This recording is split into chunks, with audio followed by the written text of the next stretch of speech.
All right. I think we've got a critical mass of folks. Welcome, everybody. Thanks so much for joining us.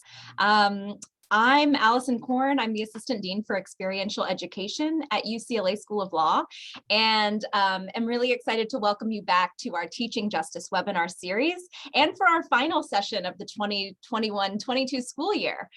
Today, the topic is Teaching Justice through Experiential or Clinical Deaning, and we are so excited to have with us Robin Walker-Sterling from Northwestern Pritzker School of Law.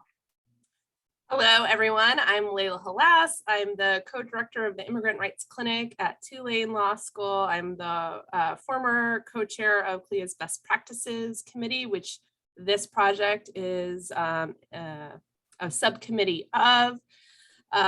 Today's talk is part of this larger Teaching Justice webinar series, which CLEA's Best Practices Committee has been putting out for the last several years, featuring innovative faculty discussing new approaches to teaching justice in the classroom, each drawing on wisdom from social movements, thinking about intersections with criminal justice, racial justice, immigration policy, environmental and economic justice, among other topics. We're going to be on hiatus this summer. We're going to return, though, next year. We have lots of exciting ideas of folks who are going to talk about new topics. So just stay tuned on CLEA's website, as well as the Clinic and Lexington listservs, where we'll be posting. We did want to let you know about CLEA's activity coming up at the AALS Clinical Conference very shortly. So the board and membership meeting is happening Tuesday, May 10th.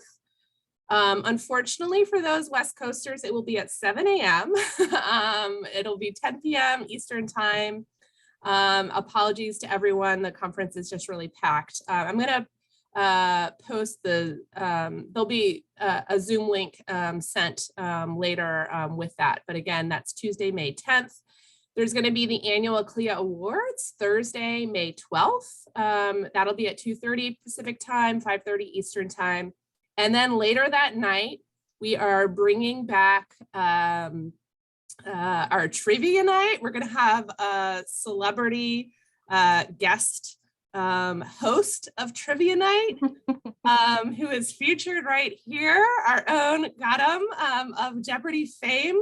And if you want to sign up for either as an individual or a team on trivia night, just sign up by May 1st. I'm going to throw in a form into the chat that you can fill out for your team. Again, that is May 10th. I'm going to turn it over to my colleague, Allison, now. Great, thanks, Layla. And you will have already received notice that this session is indeed being recorded. We will make it available afterward, probably within the week or so, up to the CLEA website. So encourage you to check out this session later, as well as all of our other sessions that can be found there. And so we encourage interaction today. You can use the chat function. And if you have a question during the session, you can use the chat function then, but we'll also make time during and after to answer questions.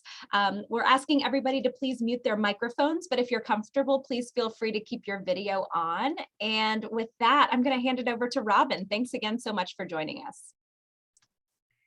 Thank you so much again for having me. I just want to let you know that I normally would be wearing a blouse and jewelry, but I'm in the middle of moving and I'm like furious about it. So this is my protest is I'm wearing a sweatshirt, the salmon colored sweatshirt. That's my protest. That's how I'm raging against the machine right now.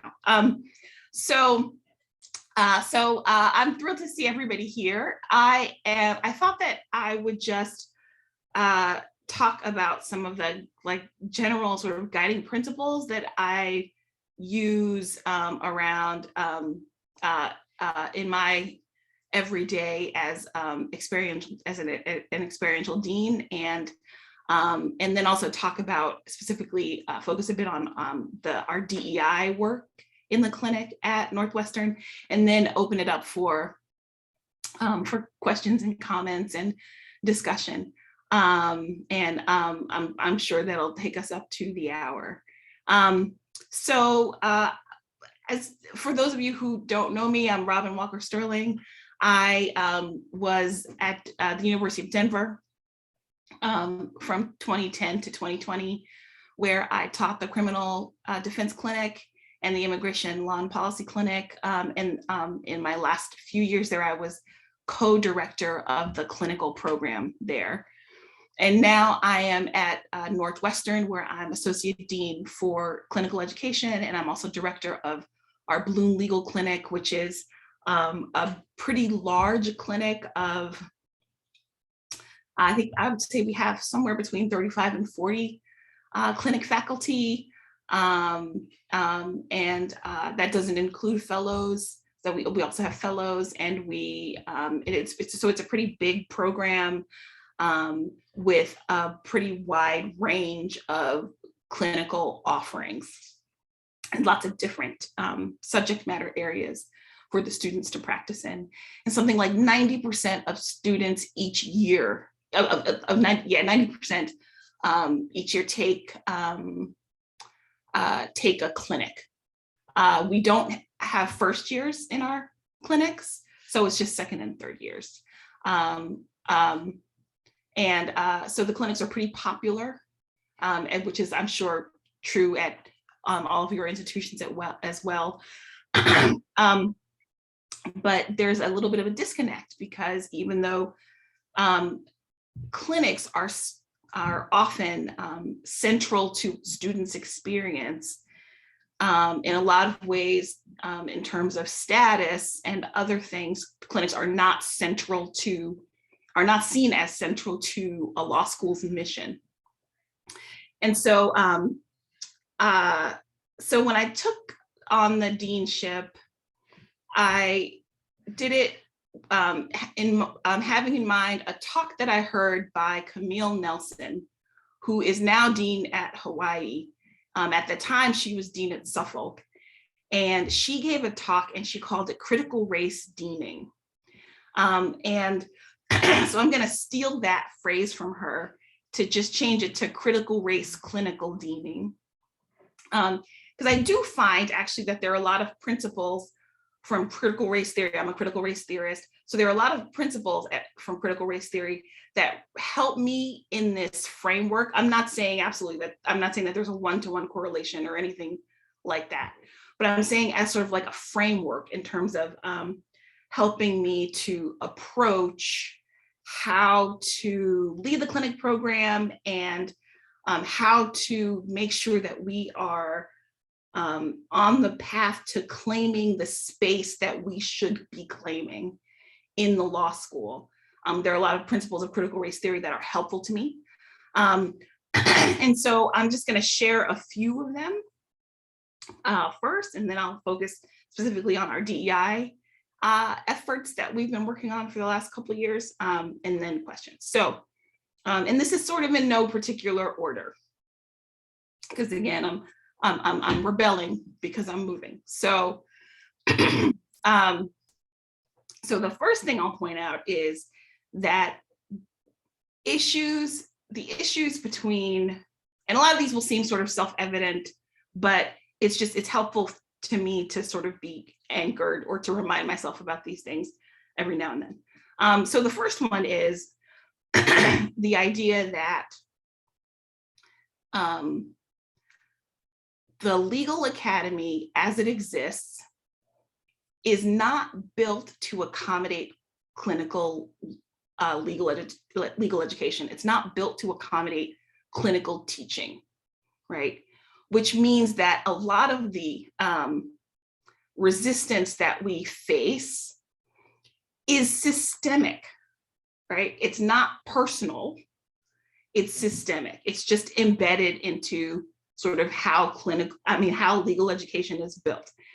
And it makes sense, right? Because clinics, we grow out of a tradition of being disruptive, right? So out of the 60s, where we were pretty much, at least at first, disruptive in every possible way, right? Because clinics challenge the idea of what subjects should be taught, how they should be taught, what voices should be elevated in terms of teaching, focusing, allowing students to focus on social justice specifically, instead of being inculcated with a supposed objective understanding of how the law works, right? Like we were disruptive pretty much in every possible way, right?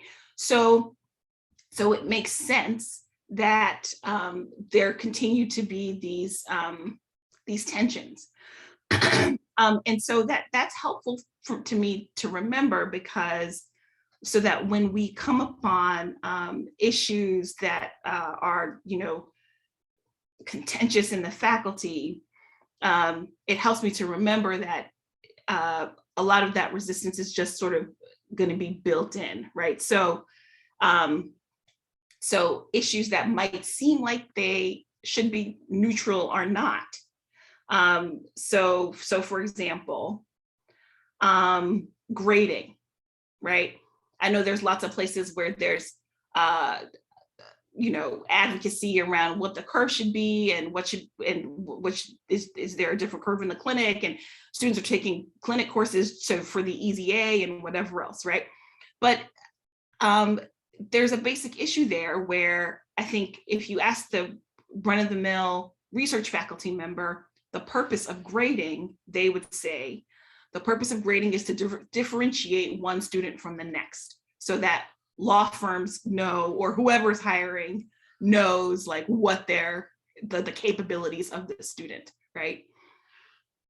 But if you talk to a lot of different clinical professors, they'll say something like, well, I make sure to give grades that take into account a student's how much a student has improved over a semester, for example, right?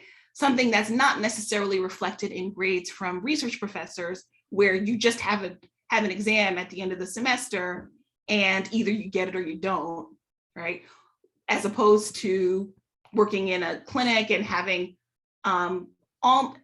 so many more ways for the student to demonstrate mastery and for the student to demonstrate interest and investment in their case, right? It's just a different, it's a different goal. And often there ends up being clashes around what should the curve be, or the idea that clinical education is quote unquote expensive, right? The reason that clinical education is considered expensive is because there's this idea of like that cost per student is the way that we should be gauging expense, right?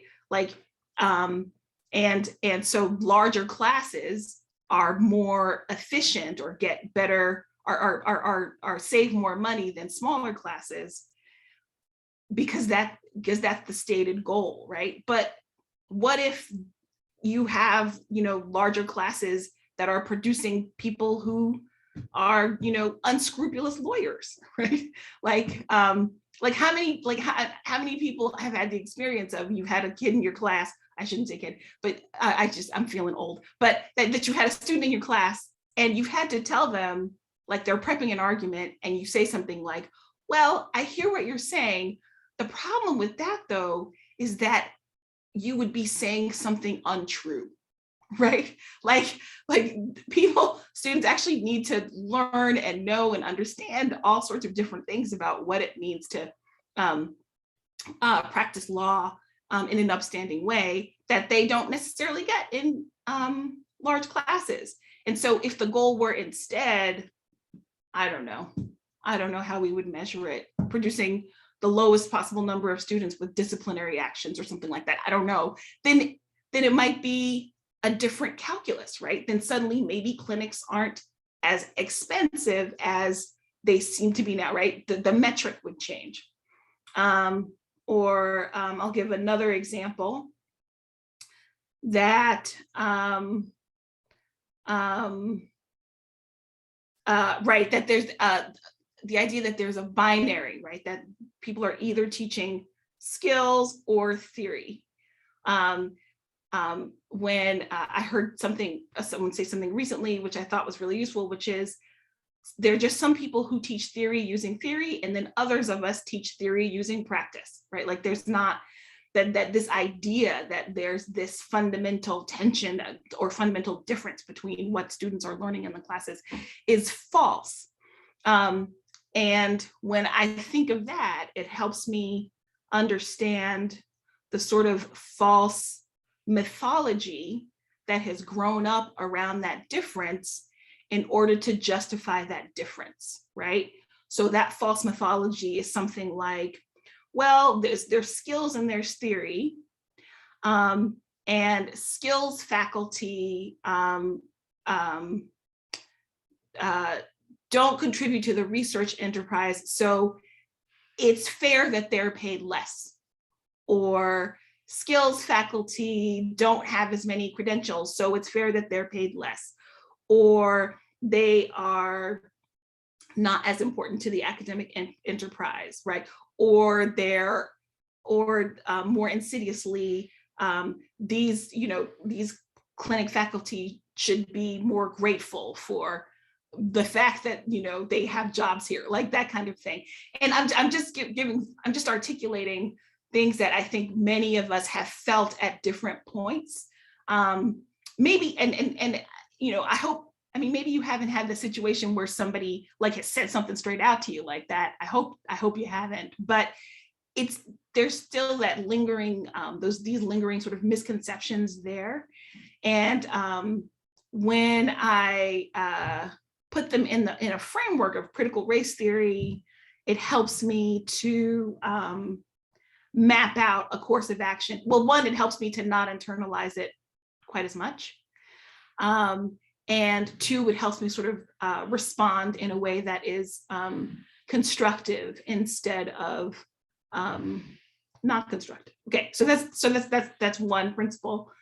The second one, and this one might be a little bit more controversial, but I think the progress in terms of sort of dealing with status issues and other issues that you have to deal with in the from a leadership perspective, I think you make as much headway on that, or you make headway on that when it is in the interests of the research faculty or to do so.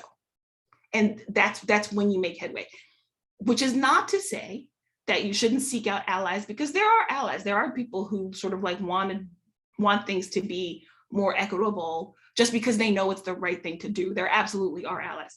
But beyond that, when it's in the sort of research faculty's interest to make some sort of change that just have coincidentally benefits clinics, then they'll make it, but otherwise it's just not going to happen. And I think that helps me to sort of figure out what things to press and what things to what issues to sort of save for another day. So that's the second one. The third one I'll say is that respectability politics won't work, meaning it's, like you often hear, or at least I will often hear in my directorship roles, things like, oh, I think if the research faculty just knew more about what we did, or, oh, why don't you do a brown bag where people can come and ask questions about the clinics, or why don't you blah, blah, blah, blah, blah. I do not think that those are useful. Because one, I think that if people, I don't know, I feel like at this point, any research faculty members who are, who say that like, oh, I don't know enough about the clinic. I don't know, I just find that a little bit disingenuous. Like, really? Like you can't just, like you can Google just like I can. Like, you know what I mean? Like, I just find it a little bit disingenuous. And I also, but more than that, like I'm happy as the director to sort of take on an educational role with different members of the faculty when I need to, when I'm advocating for things that need to happen in the clinic. I'm happy to take that on personally, but I do it hoping that that means that I'm a shield for all the rest of the clinic faculty. I don't want them to at any point feel like it is their obligation to educate the research faculty or anybody else about their jobs. That's not a part of their job, right? Like it makes me think of a thing I saw on Twitter. I think this was Carlos Chapman, who said she was when she was on the teaching market.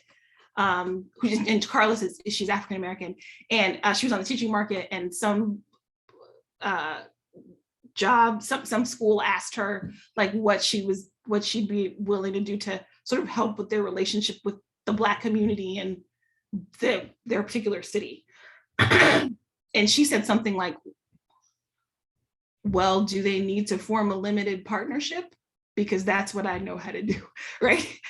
Right. And so it's kind of the same idea, right? Like I don't want any of the clinic faculty to feel like they need to sort of be going out of their way to like accommodate research faculty or anything. Like I understand that that's the power dynamic, but I don't subscribe to that. So like I said, I'm happy that I will take that on in my role as a director, but I do it hoping that that means that I'm a shield for them, and they don't have to sort of deal with those kind of shenanigans themselves. Okay. So I think that was the third one. The fourth one is that I find that more and more that I think it's important for me to resist essentialism, right? So there's, and I mean, I've even been doing it in this conversation, right? Talking about skills faculty.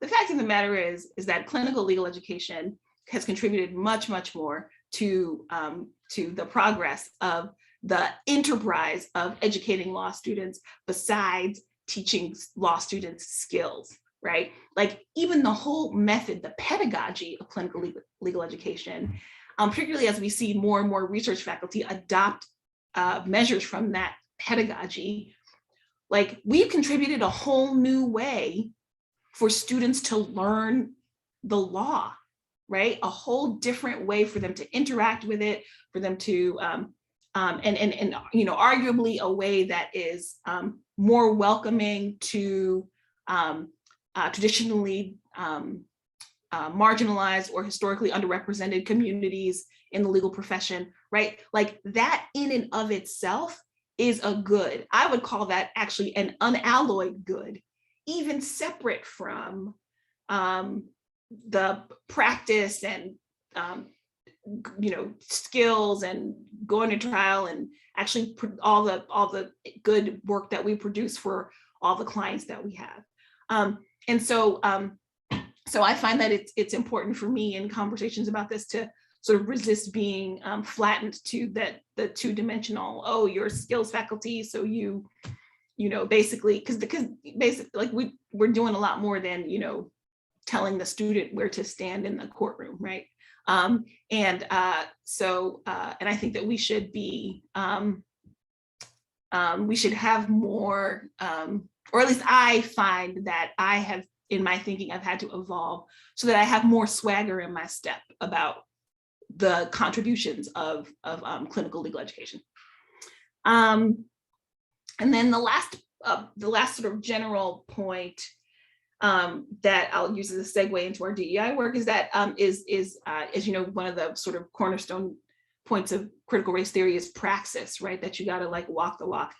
And so and that's one thing that we have absolutely been trying to do, is that we've got to do what it is that we are often encouraging the students to do, to sort of think deeply, to be disruptive when we need to right?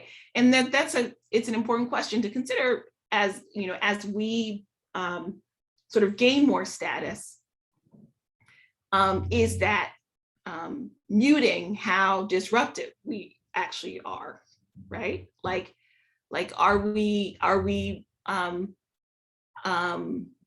moving towards legitimizing and in the sort of the legal education enterprise when instead of undermining it, questioning it, pushing it, being critical of it. And I think that's a constant conversation that I'm having internally. This summer, we're going to have a retreat where we talk about that as we talk about sort of our identity as a clinic. I think it's just an important question to consider. And so, but in terms of praxis, and then this is my last part, and then I promise I will stop talking. I know I'm rambling on and on. But in terms of praxis, I'll talk a little bit about our DEI work. So for the last, I'd say not fully 18 months, but definitely for at least the last 12 to 14 months, we've really been examining deeply the role of how we actualize diversity, equity, inclusion work in our clinic. And so we came up with a range of different areas where we wanted to see changes. And each area has a subcommittee of clinic faculty. Every single member of the clinic faculty is involved because I believe strongly that culture change happens when everybody's invested in it. And so every single faculty member is involved, and it's everything from talking about reimagining the clinic space, right, and what it looks like and what's on the walls and that kind of thing, to reaching out to high school and college BIPOC students, to revising our looking at our curriculum and examining whether or not it's anti-racist and inclusive. We're putting on sort of like a series of demonstrations where people talk what we'll do, like teach a part of their class that they think is particularly effective, and then we'll all sort of talk about it as a clinic community, like why does that work and what's the drawback, and oh, but I teach this area, so how can I translate it to that? See, this is another thing that makes me mad is I'm getting older, and so now my glasses don't work as well. All right. All right. Of course, we've talked about hiring and retention, and talked about what we're going to do in those spaces to be more intentional. And fortunately, in this particular effort, we do have a big ally in our dean, Hari Asofsky, who I think is very keyed into all the points at which the hiring process can become or can be inequitable, and thinking about ways to intervene at those points to make it fairer and more inclusive.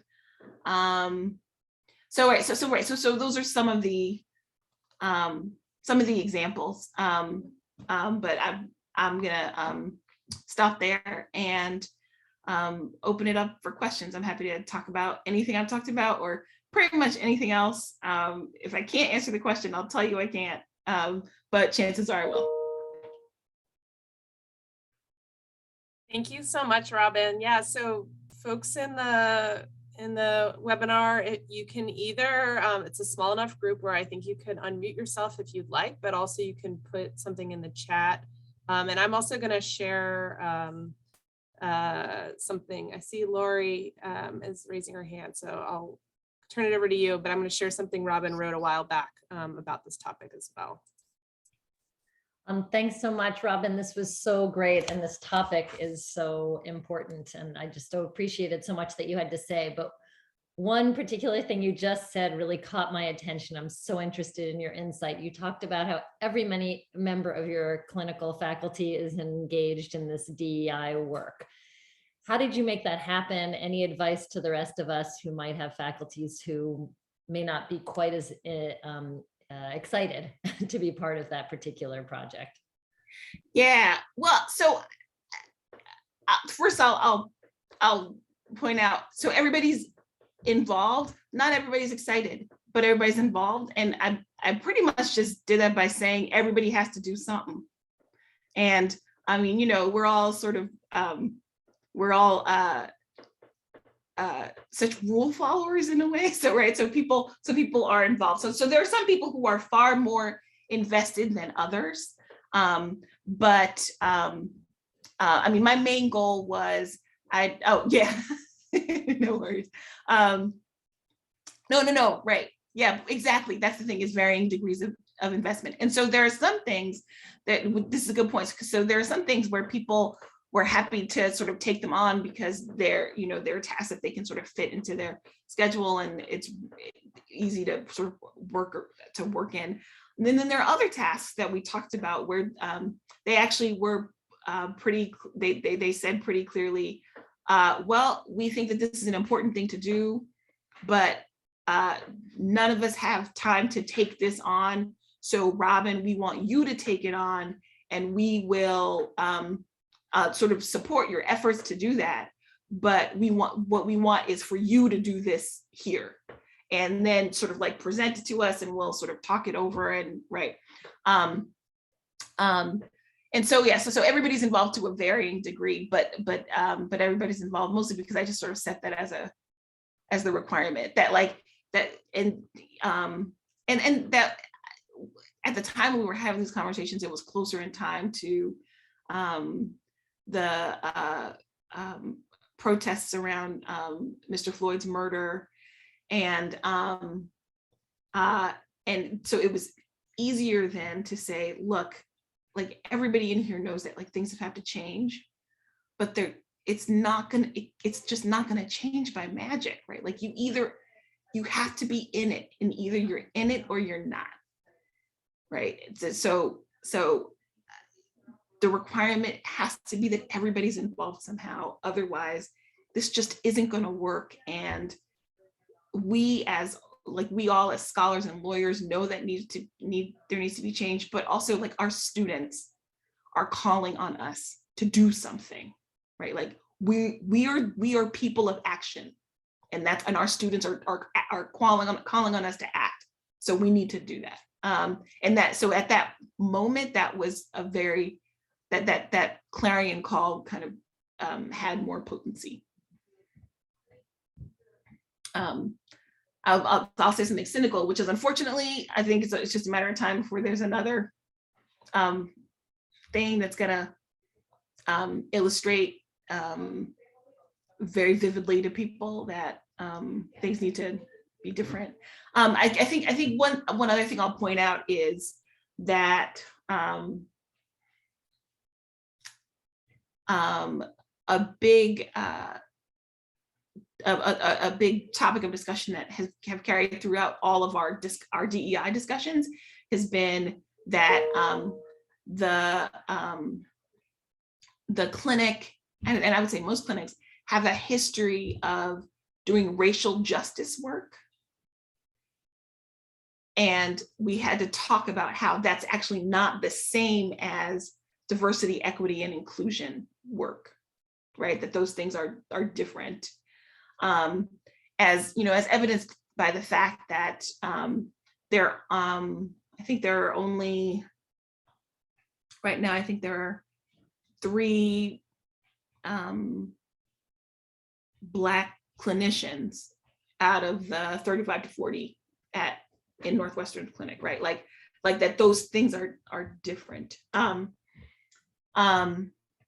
And I think that's been helpful. That's actually been a good conversation to be able to have, because people who have been doing racial justice work don't feel like that work is erased, which I think is important, but do have a new understanding or a deeper understanding of how to carry or what it means to carry those principles through into the workplace.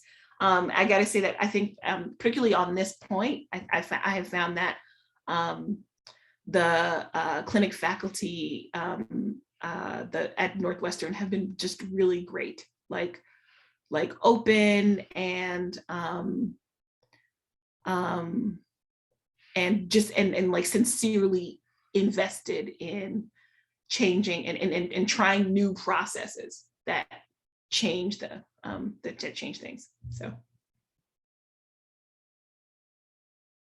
Catherine.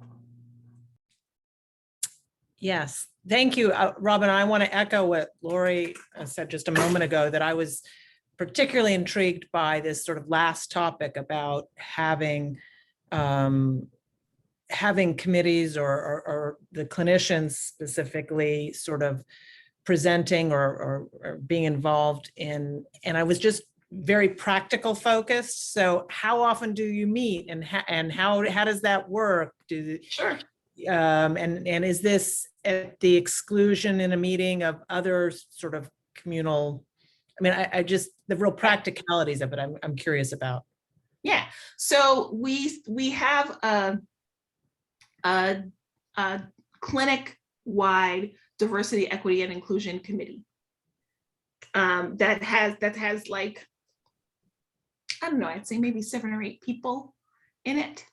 And we were very intentional that we include fellows and staff in this effort, right? So it's the entire community, because one of the things that we wanted to not do is enforce a hierarchy here where the fact of the matter is that what it looks like is that most of the faculty is, most of the clinic faculty is white, and the staff, however, is much more diverse.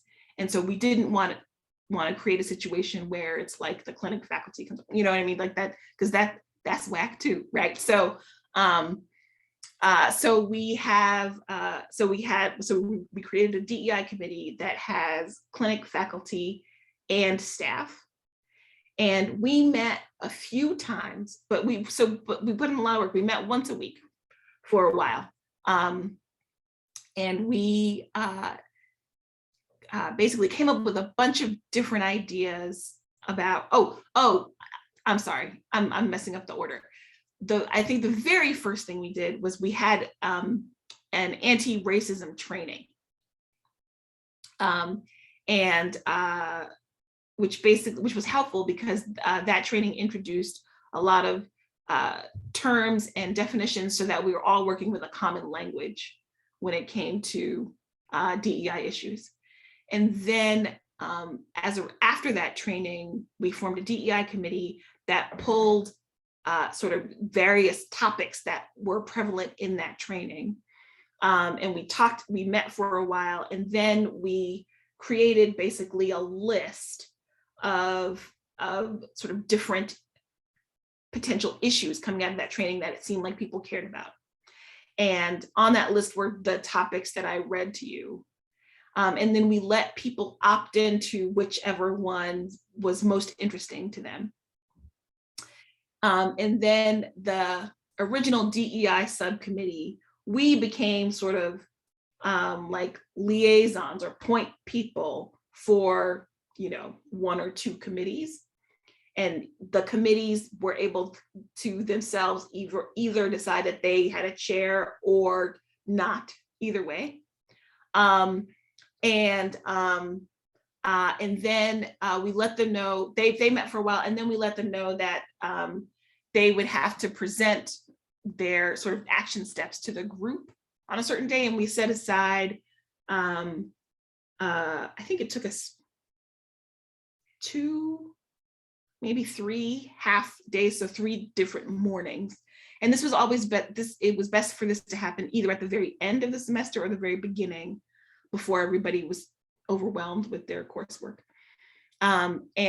So each committee presented to the entire community their ideas about the clinic space, or they're like, we've made these connections with the community in terms of creating a pipeline for high school and community college students. And now next we're going to meet with admissions and talk with them about that. And we're also meeting with, development to talk with them about creating scholarships, right? Like that kind of, so they would make that kind of presentation and get reactions from the group, right?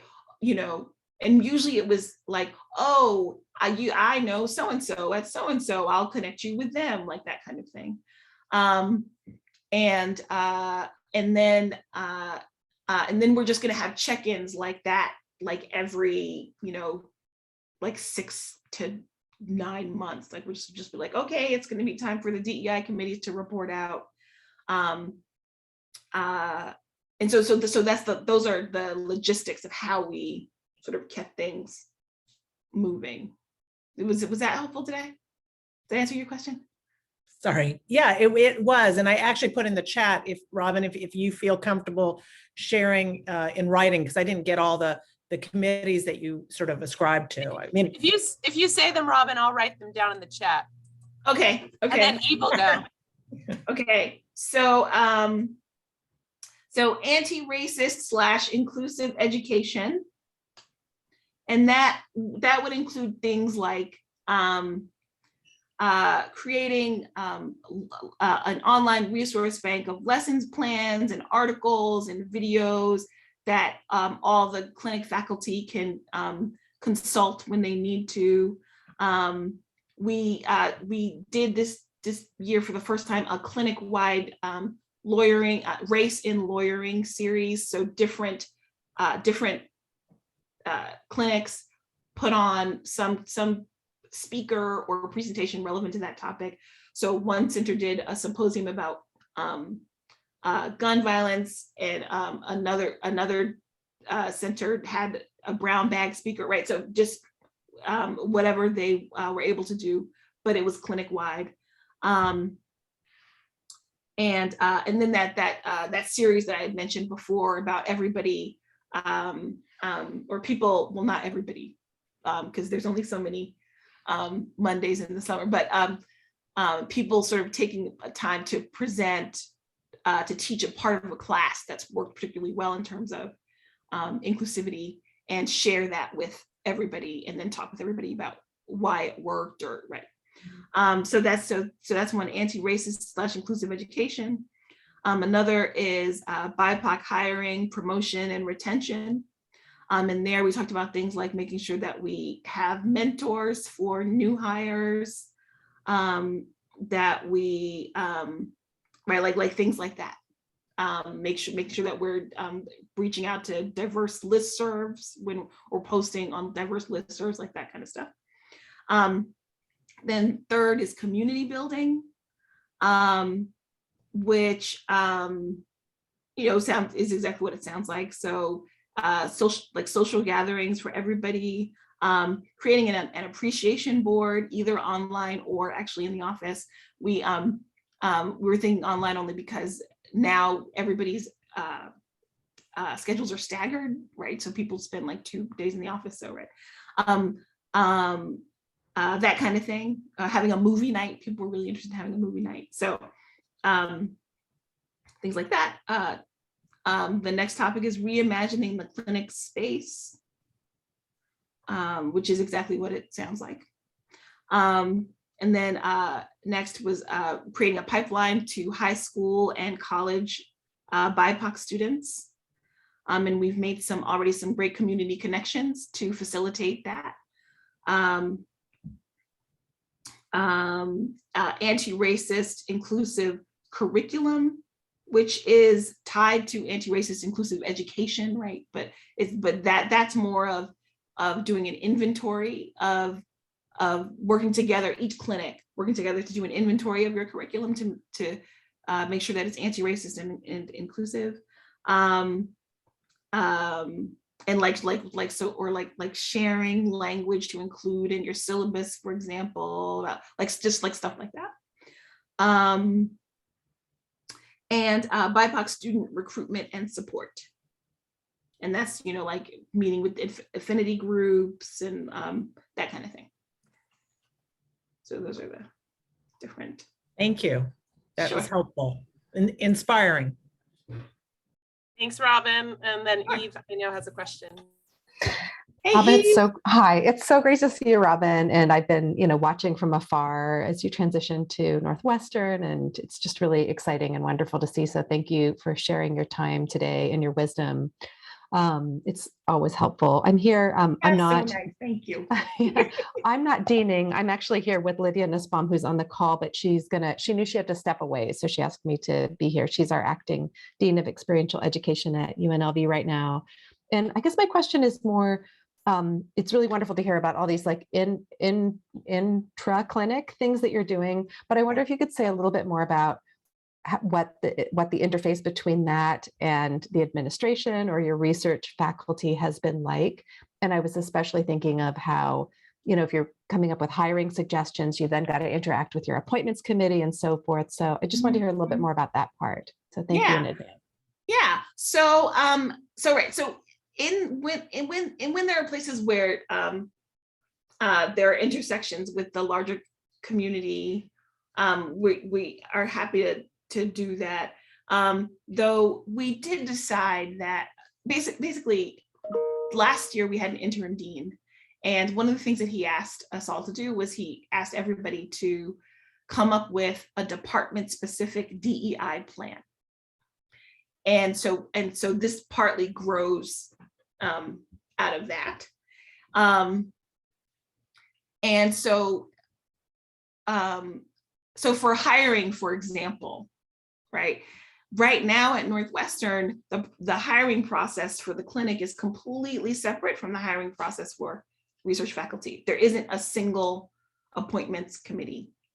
And so we had the space to create or to intersect, I should say, with the hiring process in ways that happen to align with the priorities of our dean, and that align with DEI sort of best practices. But in terms of if you're at a place where the appointments committee is covers all hiring, right? There's a single appointments committee that covers all hiring. I think that that would be sort of your usual law school process, where there's probably like a committee, like a smaller subcommittee that pulls together whatever statistics that you will be most useful in a conversation. Because what I found is statistics can be a cudgel, right? They're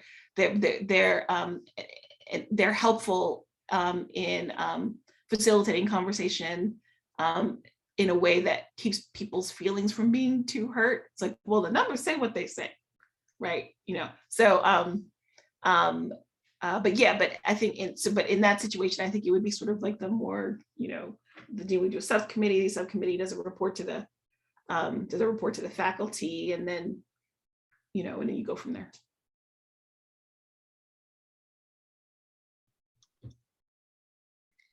So I think we may have time for one more question. So I'm going to kind of scan, or if anyone wants to unmute. Right? I'm sorry, Layla, was that me or someone else? Catherine, yeah. I feel like I'm hogging. I didn't want to hog the questions, but I'm curious, Robin, about how is it about whether, and maybe even from the group, is how do you engage the students in thinking about, and this is actually a little less about the diversity, the DEI aspect of it, but although some of that could be too, but how do you engage in the students in, or is it even appropriate to engage students in sort of promoting these kinds of missions, or just the value of clinical education within the institution? It's a good question. I don't really, there's like admitted students weekend, and there's always a spotlight on the clinics, and So this year we had a student actually come, and it happened just sort of serendipitously because the faculty member for a specific clinic couldn't come. And we thought, well, fine, let's have a student come. And the student came and she was fantastic, and had everybody, thinking that they were gonna, try and be in this particular guy's clinic. And so like every once in a while I think there are opportunities like that. And I think that that's fine to include students in, but not more. I would be reluctant to enlist them and try to get more help from them than that, because I also don't think that it's the students' burden, One of the things, the reason I sort of asked is I know in our clinic, I'm at Tulane, and back in, if the rumor has it, in the 70s, a little bit before my time, but that they didn't have clinics, and that some of the students sort of did a sit-in to demand clinics. And it had, obviously it was effective. And, just in terms of expanding the value of clinics, it seems obviously student demand is, besides just applications and, Right. Yeah. So is there another way to do that? Absolutely. Yeah. So if there's a student-led something, I'm happy to support it. So, right, like just recently, a group of students have been advocating for creation of a new clinic, right? I think that that's really important, and I'm absolutely going to support it. But it's not going to be the other way around. Like, I'm not going to go to, a student group and say, hey, we need you to, be more vocal about how important the clinics are to you because we need this from whoever. I would feel uncomfortable doing that. But when the students make priorities or their demands known, like I'm always down to amplify that as much as I can. I will always do that. I like the idea of students taking ownership of their legal education in that way. So yeah. Thank you all so much. We're about at time. Really appreciate your participation and engagement. And Robin, thank you so much. This is a topic that speaks directly into my own heart. And I love the balance of sort of commiserating and being constructive about what we can do and also how we can do it together. So thank you so much for rounding out our amazing series for this year. We feel so grateful to have you and to have everybody join us in this community. Thank you so much. And please stay tuned, and we will see you back in the fall. Thanks, everybody. Feel free to reach out anytime. Thanks again.